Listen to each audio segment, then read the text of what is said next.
Chiranjeevi Surender రెడ్డిల combination లో ప్రారంభం కావాల్సి ఉన్న ఉయ్యాలవాడ నరసింహారెడ్డి కథతో ఇంకా రకరకాల చర్చలు జరుగుతూనే ఉన్నట్లు వార్తలుస్తున్నాయి. ముఖ్యంగా ఈ సినిమాకు సంబంధించిన క్లైమాక్స్ విషయంలో చిరంజీవి ఆలోచన ఒక విధంగా, దర్శకుడు సురేందర్ రెడ్డి ఆలోచన మరొక విధంగా ఉంది అన్న గాసిప్లు హడావిడి చేస్తున్నాయి. దీంతో చిరంజీవి 151వ సినిమాగా ఉయ్యాలవాడ ప్రారంభమవుతుందా, లేదంటే ఆఖరి నిమిషంలో మరో ట్విస్ట్ తీసుకుని చిరంజీవి ఉయ్యాలవాడను అటకెక్కిస్తాడా అన్న అనుమానాలు కూడా మరికొందరు వ్యక్తం చేస్తున్నారు. అయితే మెగా కాంపౌండ్ సన్నిహితులు మాత్రం ఈ సినిమా షూటింగ్ ఈ నెలలో ప్రారంభం కావడం ఖాయమన్న సంకేతాలు ఇస్తున్నారు.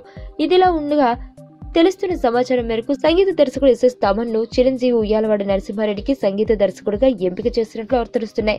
ఈ విషయాన్ని తమన్ వ్యూహాత్మకంగా లీక్ చేశాడు. దర్శకుడు సురేందర్ రెడ్డితో కలిసి తీయించుకున్న ఒక సెల్ఫీ ఫోటోను సోషల్ మీడియాలో పోస్ట్ చేసి తమన్ నా అతిపెద్ద సెన్సేషన్, నా రేసుగుర్రం ఇప్పుడు అంటూ ట్వీట్ పెట్టాడు.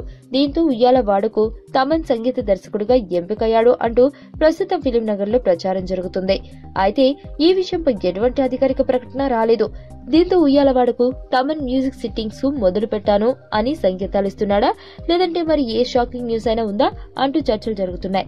ఏమైనా చిరంజీవి ఉయ్యాలవాడ చాలా ఊహించని మార్పుల దశలో కొంత అయోమయంతోనే అడుగులు వేస్తుందంటూ ఫిలిం నగర్ లో గాసిప్లు హడావిడి చేస్తున్నాయి.